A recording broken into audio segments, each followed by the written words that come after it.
So what's new? Dry powder albuterol. Efficacy and tolerability profile are consistent with other inhaled forms of albuterol. There are two trials. One, this is a 3-week randomized, double-blind, placebo-controlled dry powder albuterol 4 times a day, significantly better than placebo. And placebo-controlled single-dose crossover study, albuterol and the dry powder and the metered-dose inhaler were comparable. So what's different about this one? It's breath-actuated. It's approved for 4 years and older, but I would warn you that if you have a 4-year-old, can they really hold their breath for 10 seconds afterwards? And the answer is, for most 4-year-olds, everyone's saying no. So you just have to be aware of that. It does not require priming, saves you a little time. Does not require a spacer, and this is, I think, key for the older kids, particularly the athletes who are stuffing it into their bag and running off and they don't have the chamber. So that's the nice thing about this, is it doesn't require a valve holding chamber. You have to warn them, don't wash it. For the other metered dose inhalers, you can put it under the sink and clean out the nozzles. This one you can't.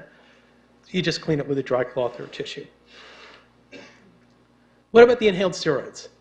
There are a bunch of them, and you can see also different colors, different devices, different ways that it's delivered, and that's probably the most important. So for the younger kids, you're not going to be able to use one here either with a fixed spacer or the dry powders, so those are really going to drop out.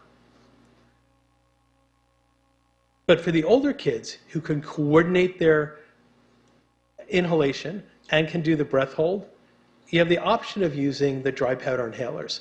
So here, what's new here?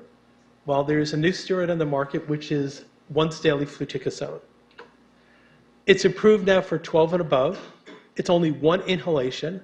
Starting dose is 100 micrograms for someone who's not been on steroids. If they've already been on steroids and you're transitioning them, you may want to consider using the higher dose. The maximal benefit, it's a little bit shorter than the other steroids. It takes about 2 weeks rather than the full 4 to 6 weeks.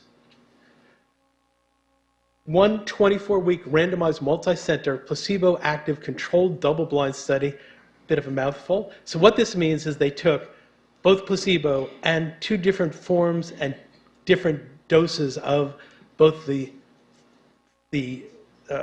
fluticasone, both as a dry powder and as a metered dose inhaler.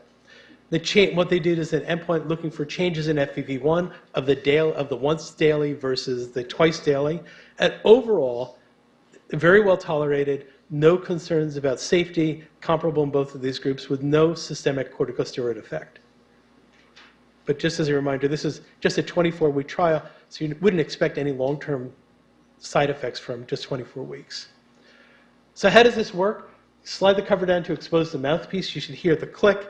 Take one long, steady, deep breath, which is why you really can't use it for kids who are younger, and even some 12-year-olds you want to test first before you just give this to them. Remove the inhaler from your mouth and hold it for about 3 to 4 seconds, and then just rinse your mouth as you would for any steroid. So what do you really need to know when you're choosing among all these steroids? Potency. It's based on the binding to the glucocorticoid receptor. The efficacy, it's the same as long as the doses are equivalent. The adverse effects, you tend to see more as you increase the dose. And then I think most importantly is really the delivery. So it's fine to come up with, give them the newest, greatest, most interesting device, but if they can't use it when they're at home, it's not going to be effective.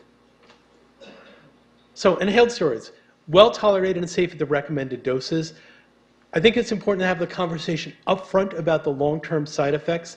The only one that stands out is a slight slowing of the growth velocity and ultimately a reduction of growth of about 1.2 centimeters, which is less than half an inch. This is not every year. This is after you've used it for about a year or two. This is the effect on the adult height. And I love the quote from Andy Bush, who is the editor-in-chief for the British Medical Journal, who says, "Nobody ever died from losing half an inch." So just put it out there. So of course parents are, well, I'm concerned maybe this is going to have some kind of impact. And he's like, half an inch just doesn't matter. I mean, the trade-off here is you want good asthma control. So the small but potential risk of adverse events is well balanced by their efficacy. And also important to remember that the steroids work while you're using them, but it's not like you can use a lot, like you could use a lot of steroids and this won't be a problem moving forward. Your asthma now will be well controlled. So you get the benefit just while you're using it. What about the leukotriene receptor antagonists? Inhaled steroids are significantly more effective in improving pulmonary function, asthma symptoms, and rescue albuterol use, in contrast to the leukotriene receptor antagonists. So where we're using them, typically for add-on, for children younger than 5 who you really can't get them to use the meter dose inhaler, or at this point, for most of the kids we're seeing, we're using it as add-on therapy. And then just a brief update for the long-acting bronchodilators and inhaled steroids. Combination inhalers with long-acting beta agonists and inhaled steroids should be considered when asthma can't be controlled with just the low-dose inhaled steroid by itself.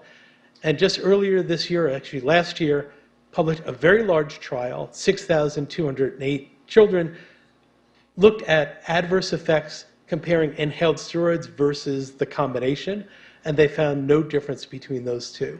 So finally, a large enough study to reassure us about some of the safety concerns for the long-acting beta agonists. So at this point, we're using them, and this is how it's recommended in US guidelines, British guidelines, the Global Initiative for Asthma guidelines. All of them recommend when you're not well controlled on an inhaled steroid by itself, this is one of the things to consider for step up.